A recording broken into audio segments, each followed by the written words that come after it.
श्रीमान् वेङ्कटनाथार्य कवितार्किः केसरी वेदान्ताचार्यवर्यो मे सन्निधत्तां सदा हृदि. குட்டீஸ், இன்னைக்கு நம்ம வடுக நம்பி அப்படிங்கிற ஆச்சாரியரை பற்றி பார்க்கலாம். இந்த வடுக நம்பி அப்படிங்கிறவர் ராமானுஜர்கிட்ட சிஷ்யராக இருந்தார். சிஷ்யர்னா எப்படி, அப்படியே அந்தரங்க சிஷ்யர்னு சொல்லுவோமே, அப்படி இருந்தார் அவர். பக்தி அப்படின்னு சொன்னால் தேவு மற்ற அறியாத மதுர கவின்னு பார்த்துருக்கோம் இல்லையா? நம்ம மதுர கவி ஆழ்வார் எப்படி நம்மாழ்வார்கிட்ட தேவு மற்ற அறியாதவராக இருந்தாரோ, அதே மாதிரி இவரும் ராமானுஜர்கிட்ட தேவு மற்ற அறியாதவராக இருந்திருக்கார். அவர் அவ்வளவு பக்தி ராமானுஜர்கிட்ட. பெருமாளே வேண்டாம் அவருக்கு, ராமானுஜர் இருந்தால் போகிறோம். ராமானுஜர் தான் அவருக்கு பெருமாளே. ஆச்சாரியனும் அவர் தான், பெருமாளும் அவர் தான். அந்த மாதிரி இருந்துருந்தார். ஒரு சமயம் என்னென்னா, ராமானுஜர் ஸ்ரீரங்கத்தில் ரங்கநாதரை சேவிக்கிறதுக்கு வடுக நம்பியும் கூட போயிருக்கார்.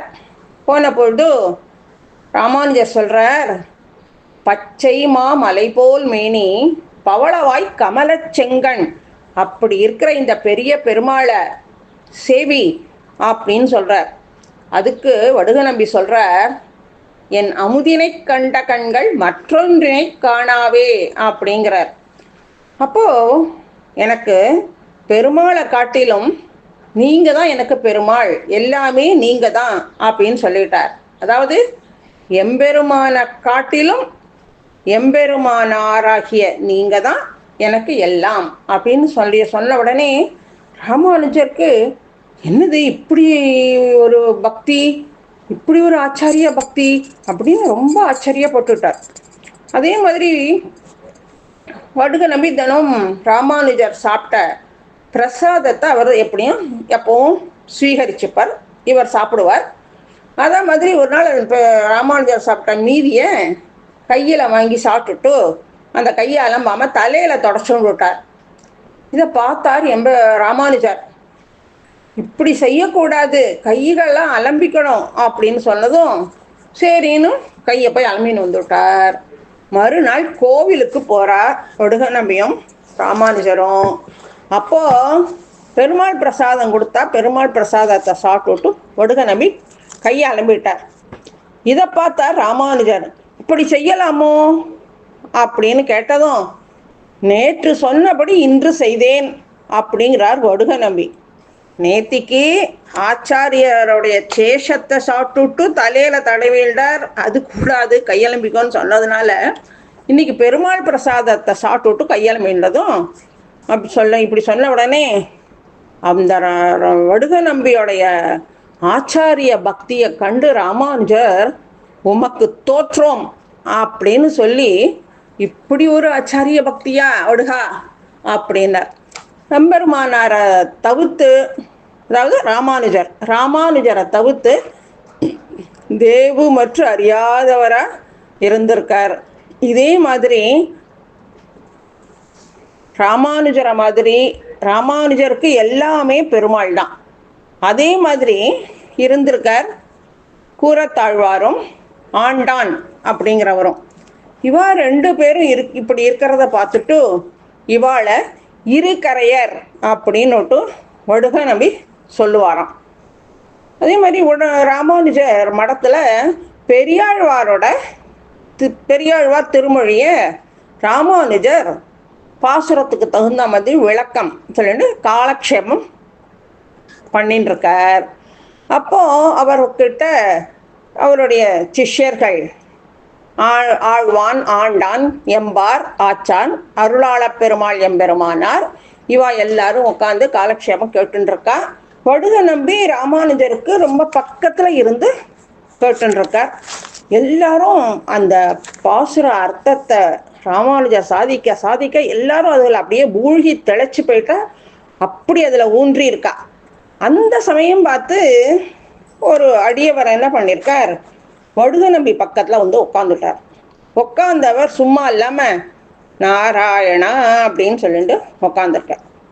இவருக்கு வடுக நம்பிக்கை கோபம் வந்துட்டோம். பக்கத்தில் ஆச்சாரியன் ராமானுஜான்னு சொல்லாமல் என்னமோ நாராயணான்னு சொல்லிட்டு உட்காந்தாரு. இவருடைய காற்று நமக்கு எங்கேயான பட்டுவிட போடுது அப்படின்னு நினச்சிக்கொண்டு அவர் நகுந்து வந்து உட்காந்து விட்டார் வடுக நம்பி.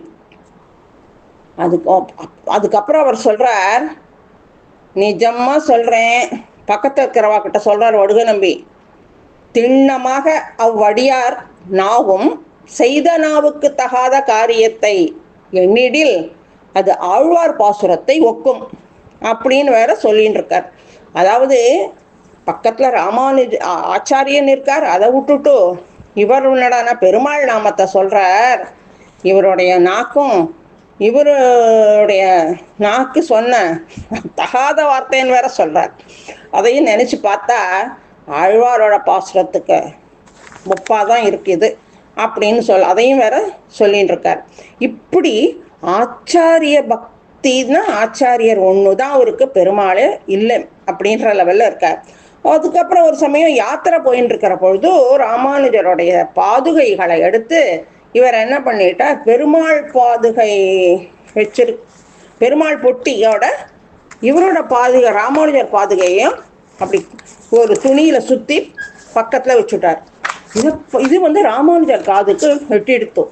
உடனே ராமானுஜர் கூட்டு, என்ன வடுகா, என்ன செய்தீர் அப்படின்னு கோபமாக கேட்குறார். அதுக்கு வடுக நம்பி சொல்கிறார், தங்கள் தேவரில் எங்கள் தேவருக்கு வந்த குறை என்னவோ அப்படிங்கிறார் வடுக நம்பி. உடனே ராமானுஜர், அப்பா இப்படி ஒரு குரு பக்தியா அப்படின்னு பிரமிச்சு போயிட்டார் ராமானுஜர். உன்னுடைய குரு பக்திக்கு வேறு உதாரணமே சொல்ல முடியாது அப்படின்னு வேற சொல்றார். அதுக்கப்புறம் ஒரு நாள் என்ன ஆகுது, ராமானுஜர் வாசல்ல பெருமாள் புறப்பாடாயின்னு இருக்கு. ராமானுஜர் வாசல்ல வந்து நிற்கிற போது வடுகா பெருமாள் புறப்பாடாகி வந்துன்னு இருக்கார், சேவிக்கவா அப்படின்னு கூப்பிடுறார். அப்படி கூப்பிடுற போது வடுக நம்பி சொல்ற, உம்மா பெருமாளை நீர் சேவியும், எம் பெருமாளுக்கு நான் பால் காய்ச்சின்னு இருக்கேன், அது பொங்கி எடுத்துன்னா நான் என்ன பண்றது அப்படிங்கிறாராம். பெருமாள் வாசல்ல ஏழினா கூட பெருமாளை சேவிக்க வான்னு ராமானுஜர் சொன்னாலும் உங்க பெருமாளை நீங்க சேவிங்க, எம் பெருமாளுக்கு நான் பால் காய்ச்சறேன் அப்படின்னுட்டு தன்னுக்கு ராமானுஜரே பெருமாள், ராமானுஜரை தவிர்த்து வேறு ஒன்றும் தேவுமற்று அறியாதவரான இந்த வடுக நம்பி ஆச்சாரிய பக்திக்கு இப்படி ஒரு எடுத்துக்காட்டா திகழ்ந்துன்றிருக்கார். அந்த வடுக நம்பி ராமானுஜர் அவதாரித்து 30 வருஷம் கழிச்சு தான் இவர் அவதாரம் பண்ணியிருக்கார். சித்திரை மாதம் அஸ்வினி நட்சத்திரத்தில் சர்வஜித் வருஷம் 1047 வருஷம் இந்த வடுக நம்பி அவதாரம் பண்ணியிருக்கார். இவரை ஆந்திர பூர்ணர் அப்படின்னு சொல்லுவாள். ஏற்பட்ட இந்த வடுக நம்பிக்கிட்டே இருந்து தான் நம்ம ஆச்சாரிய பக்திங்கிறத கற்றுக்கணும். நம்மளும் எப்படி ராமானுஜர் வந்து அணுக்க சிஷ்யரா வடுக நம்பியை வச்சுருக்கார், அவரும் ஆச்சாரிய பக்திக்கு எடுத்துக்காட்டாக இருந்துருக்கார். இப்படி இந்த வடுக நம்பிங்கிறவர் ராமானுஜருடைய ஸ்ரீபாத தீர்த்தத்தை தவிர்த்து வேற தீர்த்தமே சாப்பிடவே மாட்டாராம். அவர் ஆச்சாரிய பக்திக்கு பெருமை சேர்க்கறதுங்கிறது இவரை தவிர்த்து வேற யாராலையும் இப்படி இருக்கவே முடியாது. பெருமைக்கு மகுடம் சேர்க்கும், ஆச்சாரிய பக்திக்கு மகுடம் சேர்க்கும் அளவுக்கு இவர் இருந்திருக்கார். நமது மதுர கவிகள் அப்படின்னு ராமானுஜர் போற்றத்தக்க ஆச்சாரிய பக்திக்கு ஈடு இணை அற்றவராக இருந்திருக்கார் இந்த வடுக நம்பி. இவர் வந்து எதிராஜ வைபவம் அதில் 114 ஸ்லோகங்களும், ஸ்ரீ ராமானுஜ அஷ்டோத்திர சத நாம ஸ்தோத்திரம் அதில் 28 ஸ்தோத்திரங்களும், ஸ்ரீ எத்திராஜ மங்களம் இதில் 21 ஸ்லோகங்களும் அருளி செஞ்சிருக்கார். இதையே மணவாள மாமுனிகள் தன்னோட ஆர்த்தி பிரபந்தத்தில் சொல்கிறார். உன்னை ஒழிய ஒரு தெய்வம் மற்றறியா மண்ணு புகழ் சேர் வடுக நம்பி தன் நிலையை என் தனக்கு நீ தந்து எதிராசா என்னாலும் உன் தனக்கே ஆட்கள் உகந்து அப்படின்னு மணவாள மாமுனிகளும் வடுக நம்பிய அந்த அளவுக்கு புகழ்ந்து பேசுகிறார். இதே மாதிரி ராமானுஜர் திருக்குறுங்குடிக்கு வரார். திருக்குறுங்குடியில் வந்துட்டு அதுக்கப்புறம் அங்கேருந்து திருவன் பரிசாரம், திருவட்டாறு எல்லாம் வந்துட்டு அங்கங்கே பெருமாளை மங்களாசாசனம் பண்ணிட்டு திருவனந்தபுரத்துக்கு வரார். திருவனந்தபுரத்துக்கு வந்ததும் அங்கே பெருமாள் கிட்ட ஆராதனை முறைகளெல்லாம் கொஞ்சம் சீர்திருத்தம் பண்ணணும் அப்படின்னு நினைக்கிறார். அப்போது அங்கே இருக்கிற நம்பூதிரிகள், அதாவது அங்கெல்லாம் கேரளா பக்கத்துலலாம் அர்ச்சகரை நம்பூதிரிகள் அப்படின்னு சொல்லுவாள். பட்டர் நம்ம சொல்கிறோம், இங்கே அங்கே நம்பூதிரிகள்னு சொல்லுவாள். அந்த நம்பூதிரிகள்லாம் ராமானுஜர் இப்படி திருத்த போகிறான்னு சொன்னதை தெரிஞ்சுட்டு எல்லாரும் போய் பெருமாள் கிட்ட பிரார்த்தனை பண்ணுறாளாம். அவள்லாம் என்ன சொல்கிறா, எம்பெருமானே, நாங்கள்லாம் தெரிஞ்சோ தெரியாமலோ தலைமுறையாக நாங்கள்லாம் இந்த ஆராதனத்தை பண்ணிட்டுருக்கோம், திருவாராதனம் பண்ணிட்டுருக்கோம். இதில் எங்களுக்கு எந்த சீர்திருத்தமும் பண்ணாமல் இருக்கிறதுக்கு நீங்கள் தான் அனுகிரகம் பண்ணணும் அப்படின்னு போய் பெருமாள் கிட்ட பிரார்த்தனை பண்ணுறாளாம். அதற்கு பெருமாளும் அவளோட பிரார்த்தனைக்கு இணங்கி எப்படி சீர்திருத்தம் நடந்திருந்து திருவாராதனம் நடந்துட்டு இருந்ததோ அப்படியே நடக்கட்டும் அப்படிங்கிறத மனசில் வச்சுட்டு ராமானுஜர் அங்கே தூங்கின்னு இருக்கிற பொழுது திருவனந்தபுரத்தில் அப்படியே ராவோட ராவா கருடன் மூலமாக அங்கேருந்து அப்படியே திருக்குறுங்குடியில் இருக்கிற திருப்பார்கடல் அப்படிங்கிற நதி கரையில் கொண்டு வந்து ஒரு கற்பாறைக்கு பக்கத்தில் ராமானுஜரை படுக்க வச்சுட்டார். கார்த்தால் தூங்கி எழுந்து பார்த்தா உடையவர், நம்ம ராத்திரி படுத்துட்டு இருந்த இடம் வேற இடம், இப்போ வேற இடமா இருக்கே அப்படின்னு யோசனை பண்ணிட்டு நம்பி அப்படின்னு வடுக நம்பியை கூப்பிட்டுருக்கார். அங்கேருந்து நம்பி அடியேன் அப்படின்னு சொல்லிட்டு கையை கட்டிட்டு வந்து நிற்கிறாராம் கைங்கரியம் பண்ணுறதுக்கு. அப்போ ராமானுஜர்கிட்ட வடுக நம்பியா அங்கே இருக்கிற அந்த திருக்குறுங்குடி நம்பியே வந்து நிற்கிறார். அப்போது ராமானுஜருக்கு இந்த மாதிரி ஒரு சீடர் கிடைக்கிறதும் அரிது.